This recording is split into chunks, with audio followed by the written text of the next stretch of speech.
Good afternoon, my dear brothers and sisters.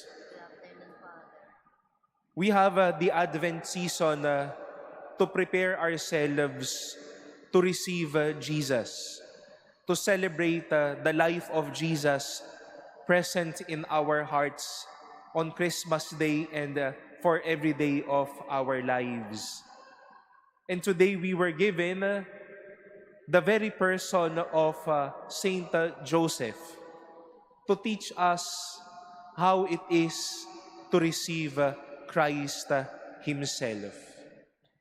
Binigyan po ng Diyos ng isang malaking misyon na si San Jose upang maging ama ni Jesus at maging asawa ng ating mahal na Birhen. At papaano niya ba ito tinanggap? Dalawang simpleng bagay na alam ko ay matututunan nating lahat. Tinanggap ni Jose ang balita at ang misyon na maging ama ni Jesus at tanggapin si Jesus sa kanyang buhay ng may lakas ng loob. It was indeed a difficult mission. Maybe to you or to me, given such kind of mission to be the father of a known person, that could be a daunting mission or task for you. But Saint Joseph claimed and accepted that mission with courage. Nagpakalakas ng loob, nagpakalalaki, naging matatag si San Jose para tanggapin si Jesus at maging asawa ang ating mahal na Birhen. Walang sinaktan, walang binaliwala, matataga at buong pusong tinanggap ni San Jose ang mission na ito.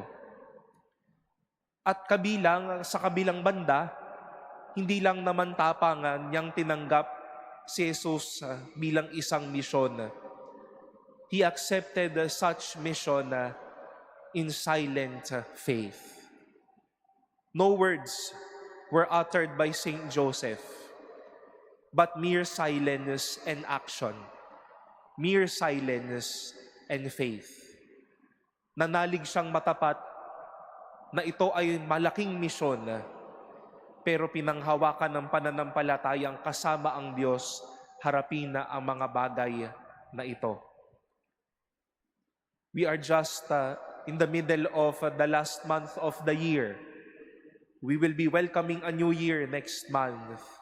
And maybe these days are but days of reminiscing, going back through big missions entrusted to us this year. Big blessings entrusted to us this year. Presence of Jesus in our lives this year. Paano po natin tinanggap ang mga bagay na ito? Marahil may mga malalaking misyon, may presensya ang Diyos na inigay at dumalaw sa ating buhay, na tinanggap natin ng may katatagana at lakas ng loob. Bagong papel, bagong buhay, malaking biyaya, material man o hindi, na tinanggap natin ng may pananampalataya. At marahil may tinanggap din tayong presensya ni Jesus sa ating buhay na hindi lang kinakailangan ng lakas ng loob, kundi ng malaking pananampalataya din.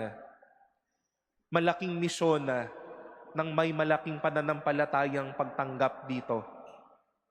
And hopefully, this will be a good ingredient, a good component inside our hearts, my dear friends, as we come near Christmas. That we are ready to receive Jesus with courage, with a strong heart, and with faith.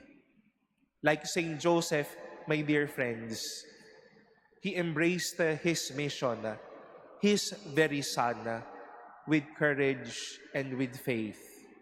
Let us also receive Jesus and the many missions we have and the many missions in front of us with a lively faith and with that heartfelt courage in this life.